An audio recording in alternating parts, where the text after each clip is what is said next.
is given by y is equal 1 over 3 x cubed, like that. Determine the value of y when x is 3. Sasa hapa kitu nafanya ni kusubstitute. Mahali kwa hii equation unaona x unaweka 3. So you substitute 3 everywhere in this equation where you see there is a value of x. You put 3 instead of the x. So y is equal to 1 over 3. Instead of x, you put 3 raised to power 3 minus 4 into 3 plus 5. This is the same as 1 over 3 times 27 minus 12 plus 5. And plus your cut, this is 9 minus 12 plus 5. And the answer y is equal to 2. So when x is 3, the value of y is 2. The gradient of the curve at x is equal to 3. So kutafuta the gradient of the curve, una differentiate mara moja. So we have our y as is equal to 1 over 3 x cubed minus 4x plus 5. So gradient of a function, this is a function. The gradient ni kudifferentiate once, nasema dy over dx is equal to, you differentiate. How do you differentiate? Ex equals to power 3. If the power of x inarudi pande hii, so tunasema 3 times hii yenye ilikuwa hapa ni 1 over 3. And then x ilikuwa 3, unapunguza x by 1, so itakuwa x minus 1, itabaki x2, so itabaki square minus x hii iko raised to power 1. So 1 ikuja pande itakuwa 1 times 4 times negative 4, itakuwa negative 4, so negative 4. X raised to power 1 minus 1 itabaki 0, so x raised to power 0 is 1, so itakuwa imeisha. So our gradient function dy over dx is equal to, now this one and this one goes, x square minus 4. And now we have differentiated. E ndio inaitwa the gradient function. So ukiambiwa tafuta the gradient when you are given an equation, you're going to differentiate once. Now tunataka kupata the gradient when x is equal to 3. Inamaanisha mahali x iko kwa hii gradient, weka 3. So x square minus 4, meaning this is 3 raised to power 3 minus 4. And this is 9 minus 4. And the answer is 5. So the gradient is 5 when x is equal to 3.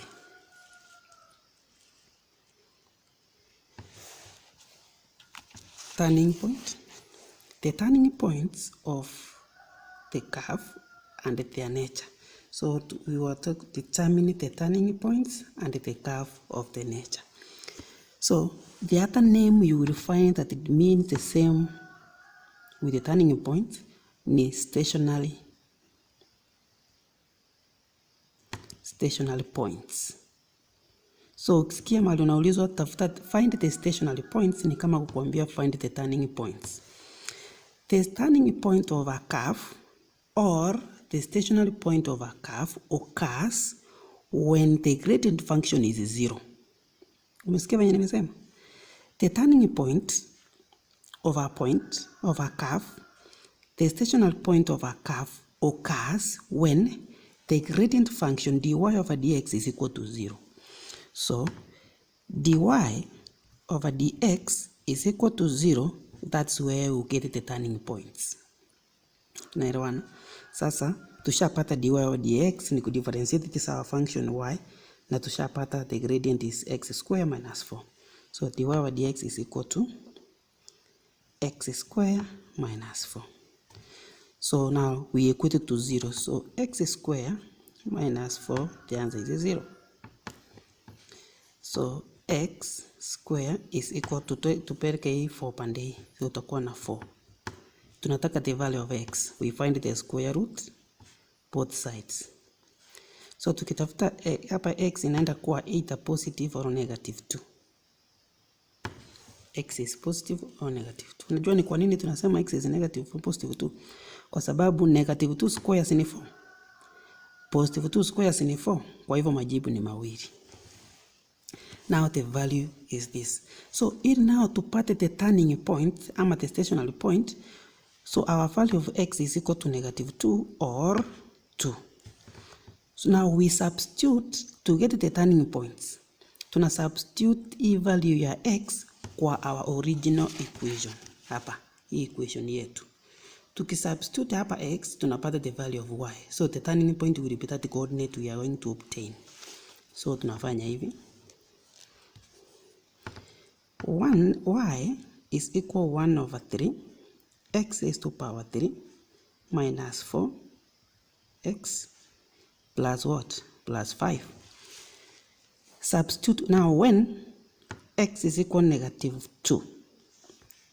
What will be the value of y? Y will be 1 over 3 negative 2 raised to power 3 minus 4 times negative 2 plus 5. You substitute.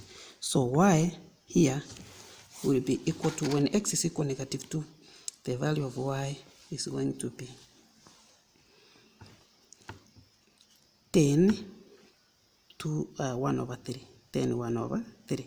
So now the turning point will be, we write it in the value of xy.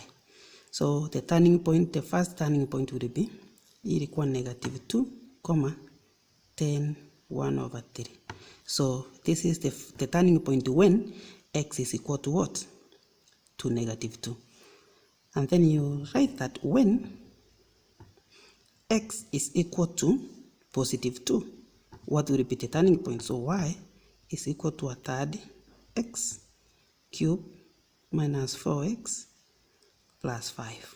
Now substitute where you see the value of x, you put it to 1 over 3 x raised to power 3, 2 raised to power 3 minus 4 times 2 plus 5. So y here, we are going to obtain y as negative a third. Y is negative a third. Therefore, the turning point when x is equal to 2 will be xy. And our x is 2, y is negative a third. So these are called the turning points. And now finally we are going to check for the nature of the nature of the curve. So we will start when, now we are checking the nature of the curve when x is equal to negative 2. Ukitaka kucheck the nature, kitu nafanya, remember this is x is equal to negative 2, that's from our gradient function. So naweka x,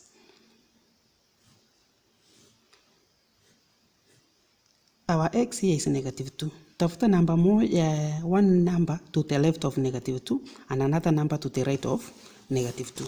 A number to the left of negative 2 here is negative 1, negative 3. A number to the right of negative 2 is negative 1. And here is dy over dx. So unachukua hii value ya x, una substitute kwa the gradient function dy over dx.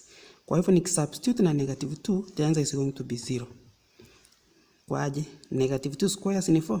4 minus 4, 0. Sawa? Alafu nachukua negative 1, una substitute hapa. Negative 1 square is 1. 1 minus 4 is 3. Negative 3. Fine? And then negative 3. Negative 3 square is 9. 9 minus 3, the answer is 5. Now, 5 tunapanda. Tukitumia zile diagrams yenye ulisoma kwa differentiation, 5 tunaenda juu positive, because it is positive tunaenda hivi. 0 inakuwa hivi. Sawa? Negative inateremka chini. Kwa hivyo inamaanisha this is the max, it is in maximum. This one is, we call it the maximum. So it is at maximum when x is equal to -2. Next, now we check when x is equal to 2. Tunarudia the same thing. X, when x is 2, tafuta number moja to the right of 2, to the left of this. To the left itakuwa 1, to the right itakuwa 3. Hapa itakuwa dy over dx. So when x is 2, ukisubstitute kwa gradient function itakuwa 0. When it is 3 itakuwa 9 minus 3 itakuwa 5. When it is 1 square is 1 minus itakuwa -3. Sawa? So tunataka kuangalia tenager, is it maximum or minimum? So negative number tunateremka chini. Sawa? Negative it is we go down. Tukienda chini tunafika kwa 0. 0 ni flat, ni horizontal. Alafu 5 a positive number tunapanda juu. Tunapanda hivi. So when x is equal to 2, we have it minimum. You have seen that? So it is down, horizontal, 0, up. This one is the minimum. Minimum. So by so doing, utakuwa umepata marks yako ngapi? 5. Marks 5, ukiunganisha na hiyo, utakuwa umeiva vizuri.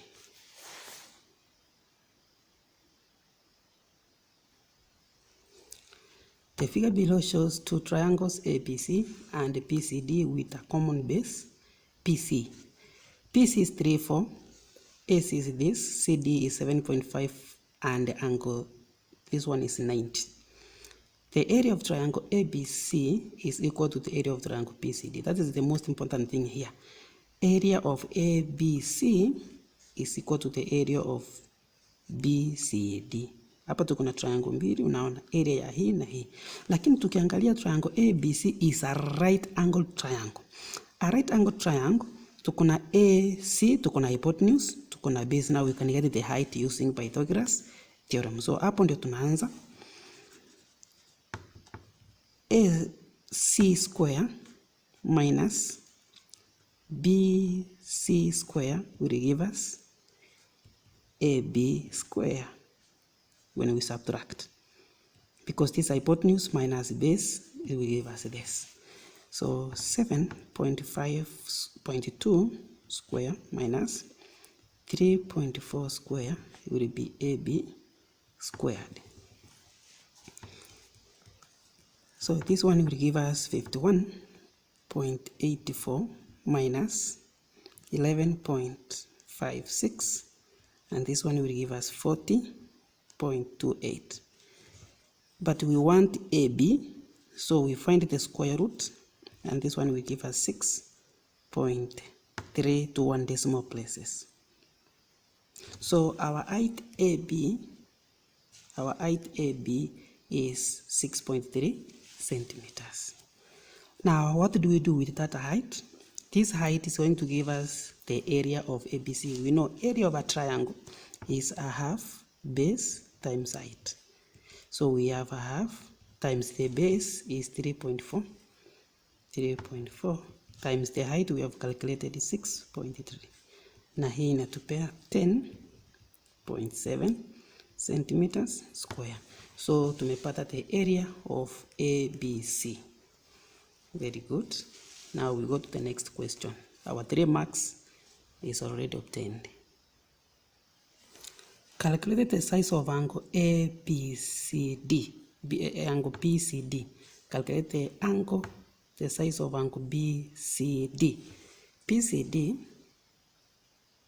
So we want to calculate angle BCD. We want this angle here. This angle theta here. So let us extract this triangle. Now, we have extracted triangle BCD.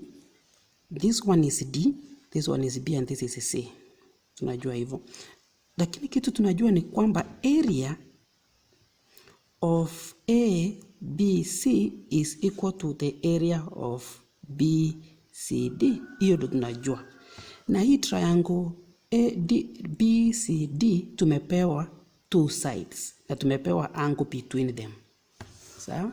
So tunajua kutafuta area, how do we find the area of a triangle? Kuna njia tatu.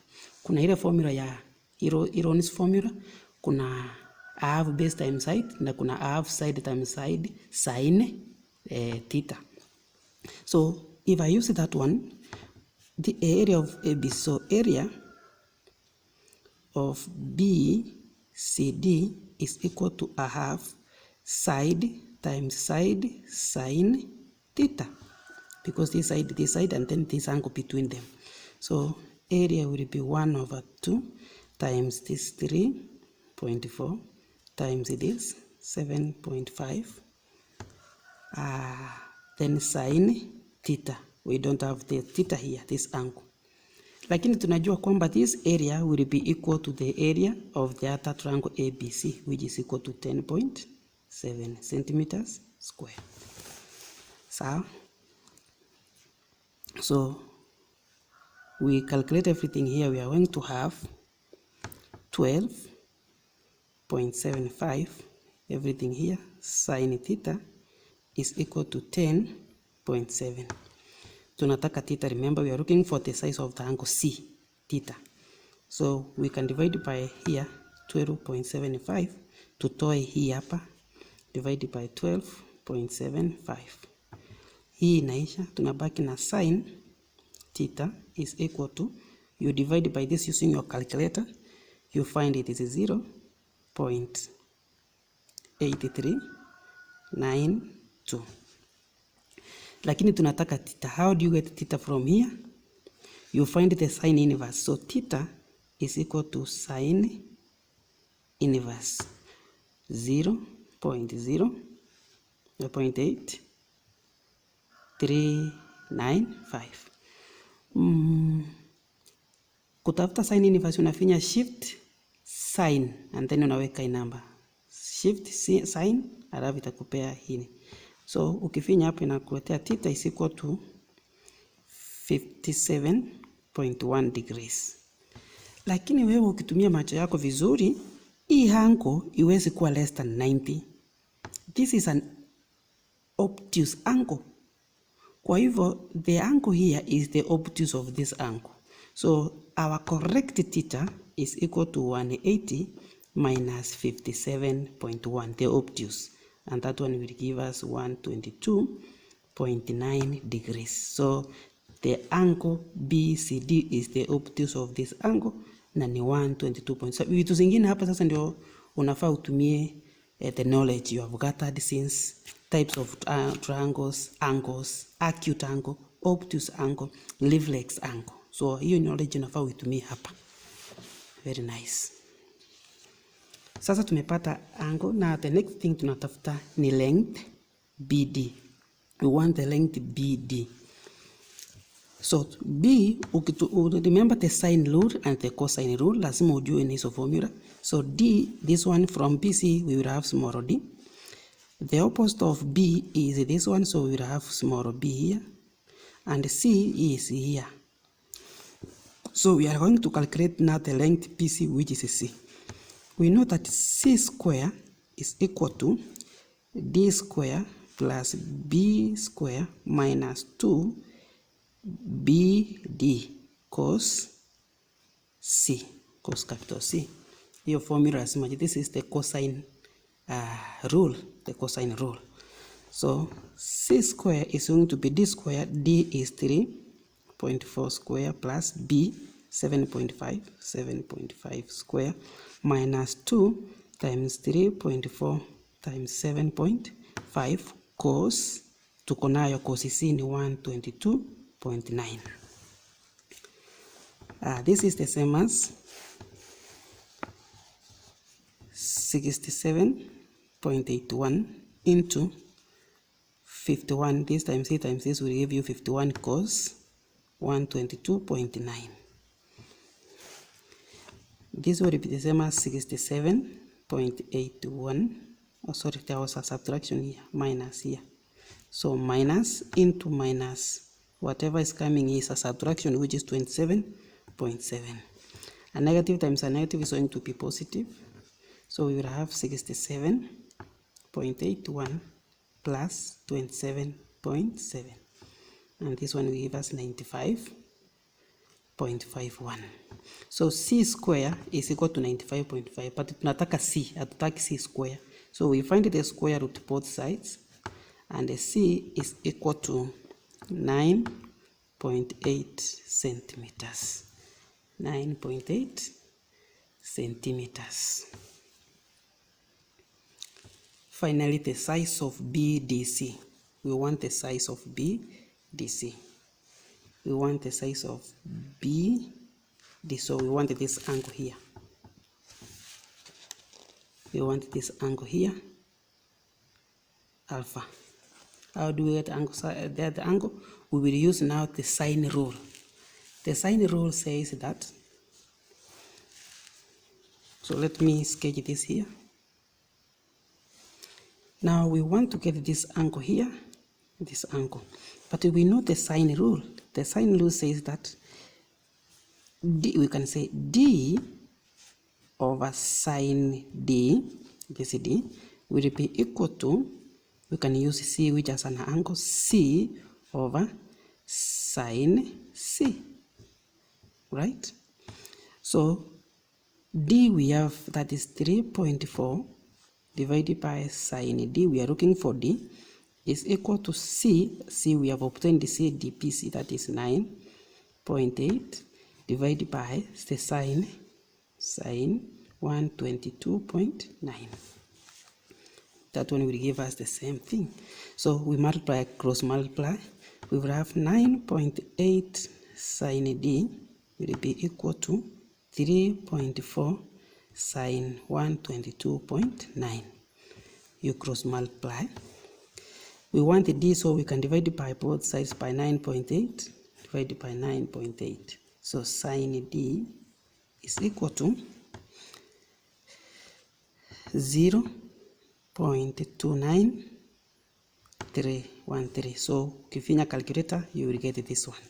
Lakini tunataka D, hatutaki sine D. So we want D. D is equal to sine inverse of 0.2913. And D itakupea 16.9 degrees.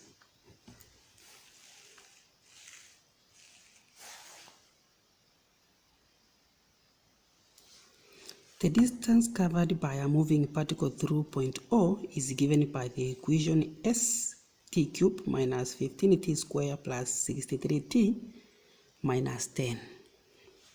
Find A, the distance covered when t is equal to 2. That is simply substituting. So S is the stands for distance, so S will be equal to t raised to power 3 minus 15t squared plus 63t minus 10. Now substitute t when t is, this one will be 2 cubed minus 15 into 2 square plus 63 into 2 minus 10. You only substitute. This one will give us 8 minus 60 plus 126 minus 10. Finya calculator directly number and you will obtain 64 meters. So the distance when t is 2 is 64 meters. Hapo ni kusubstitute to t kwa hiyo equation, hiyo function umepewa.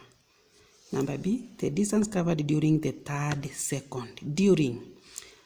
Wakati wote unasikia umeambiwa during the third hour, during the fourth hour. So during the third hour is from the second to the third. So we start from the second to the third. Ukiambiwa during the fourth second, tunaanza 3 na 4. Ukiambiwa during the fifth second, ni from 4 to 5. I hope umeelewa hiyo. So for us to get the distance during, we will get the distance S when time is seconds, 3 seconds. We subtract S when time is 2. Now we get S when time is 3.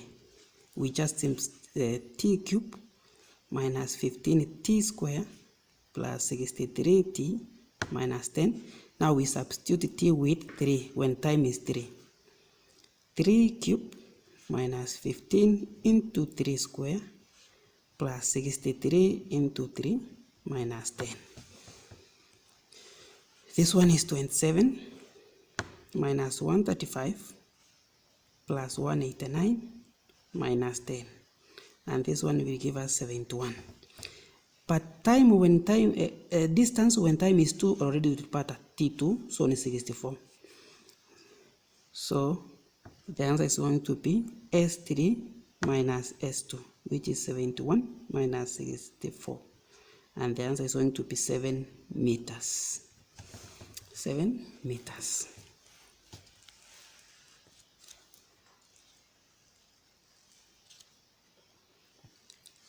The time when the particle is momentarily at rest. So at rest, even you, when you are at rest, relax, umepumzika, you are just resting. So you don't move. It means the velocity is 0. Whenever a particle is momentarily at rest, then velocity is equal to 0. That is the fact you need to know. When a particle is momentarily at rest, velocity of that particle is 0. It is not moving, it has no speed. The speed is 0. So first, this equation that we have here need distance. So to get velocity, tuna differentiate mara moja. Tuna differentiate once, tunapata velocity. So now let us differentiate our equation.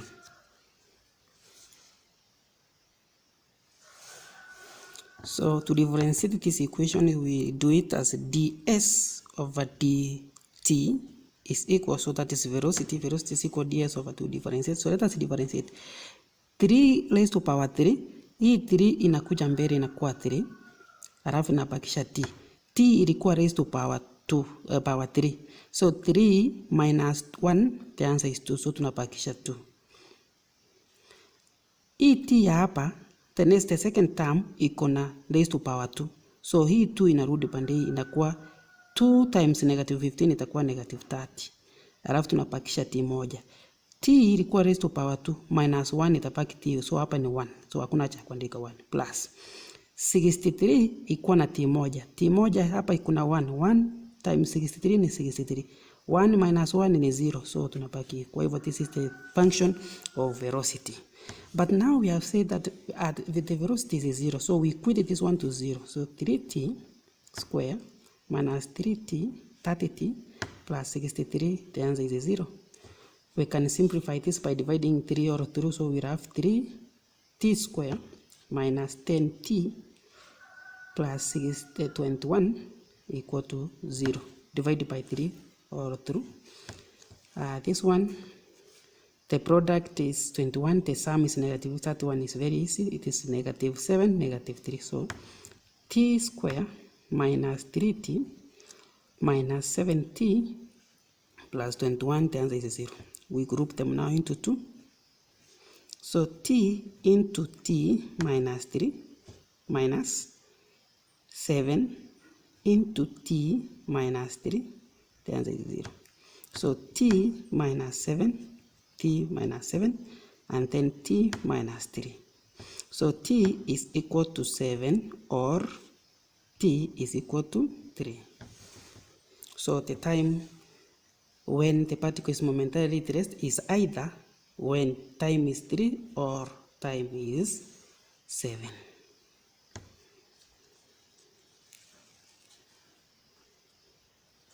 The acceleration when t is equal to 5. To get acceleration, differentiate velocity. You differentiate what? Velocity. You differentiate velocity mara moja, unapata acceleration. So our velocity is 3 t square minus 30 t plus 63. So velocity A is equal to acceleration A is equal to differentiate this one. So acceleration is equal dv over dt. we differentiating the velocity. And this one now 2 inakuja pande 2 times 3 itakuwa 6. T square minus 1, so itapaki t minus. Hapa t ni 1, itakuwa 30. Na hiyo itakuwa imeisha. So our velocity function is 6t minus 30. But we are told when t equal to 5. Sasa una substitute t kwa hii equation, so itakuwa 6 into 5 minus 30. And that is 0. The velocity or the acceleration is going to be 0 when time is equal to 5.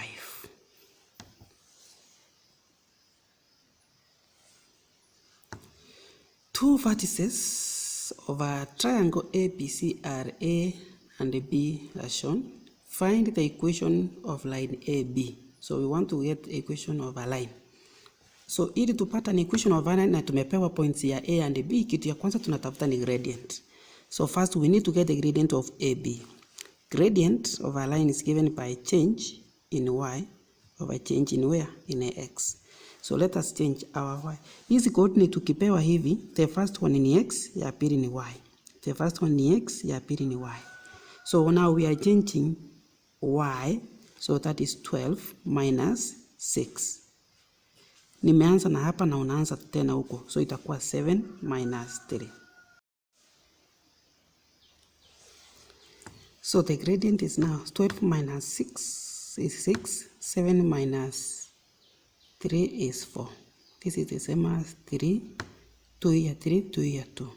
So the gradient is 2 over 3 of AB. So once tukishapata gradient, sasa tunachukua one of the point. Tunaweza chukua any point. Tuchukue 3,6 na the general point which is x, y. Na gradient yetu ni 3 over 2. Now we can get now, tunajua gradient is equal to change in y over change in x.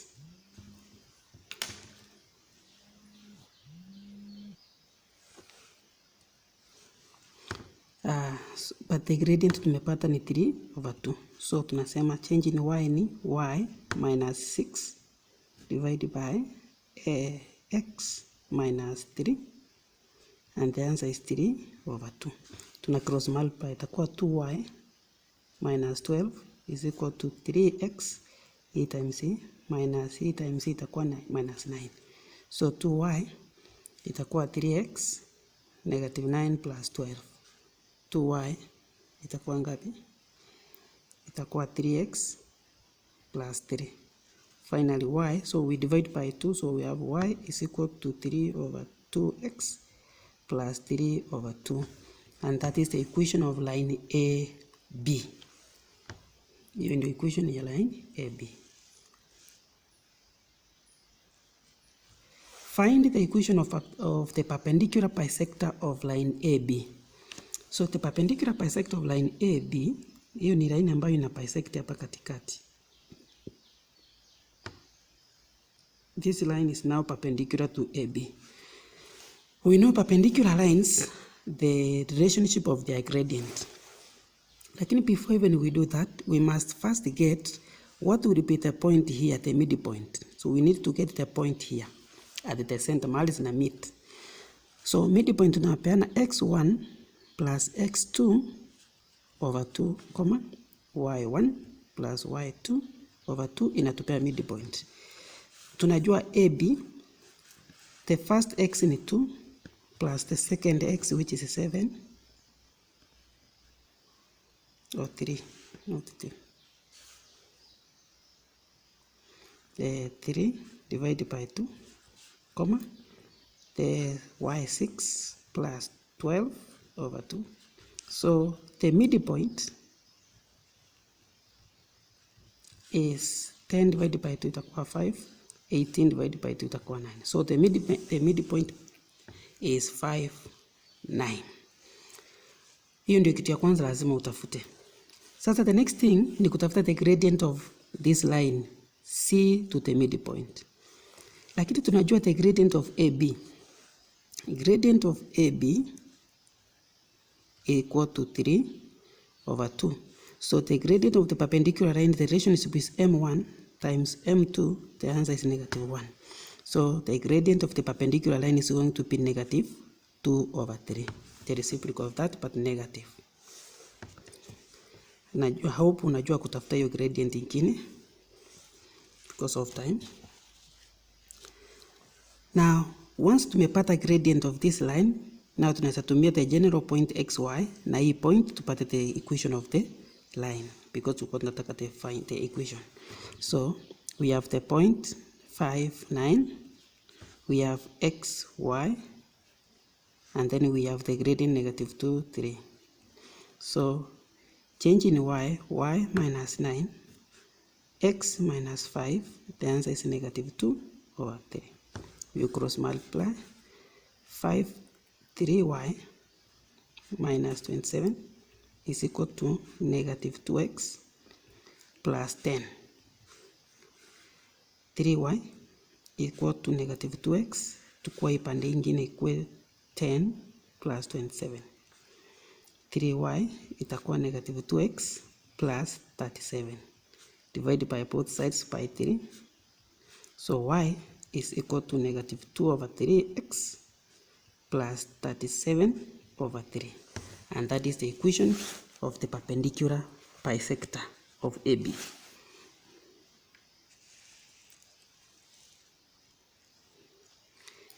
Given that AC is perpendicular to AB,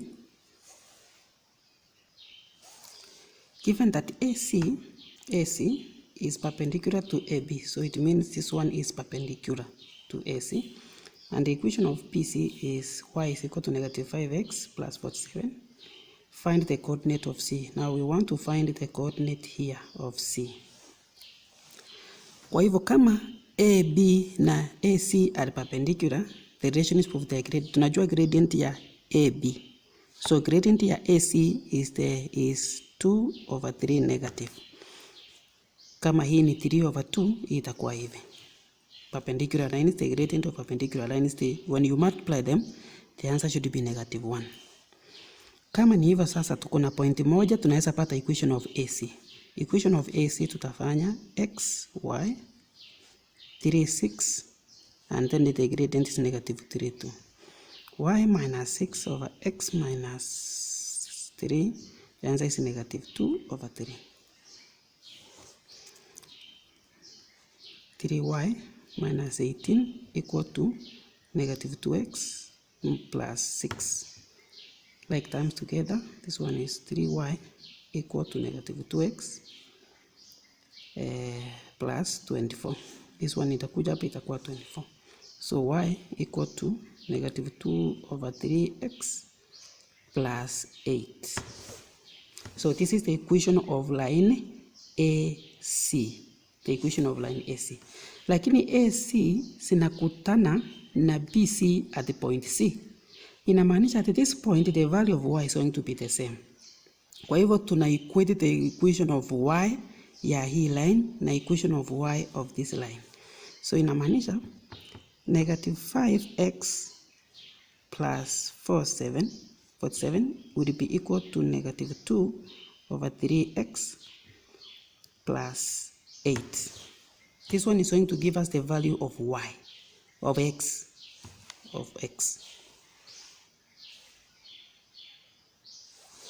Like terms together, hii ni negative ikikuja pande itakuwa negative 5x plus 2 over 3x is equal to 8 minus 47.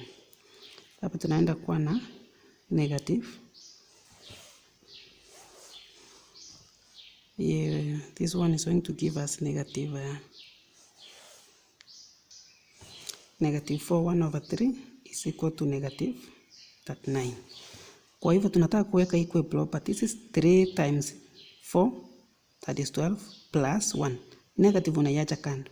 It is 3 times 4, 12 plus 1 is 13 over 3. Now negative x equal to negative 39.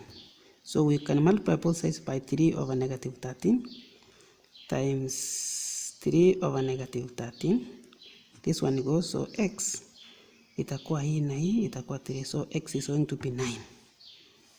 The value of x is 9.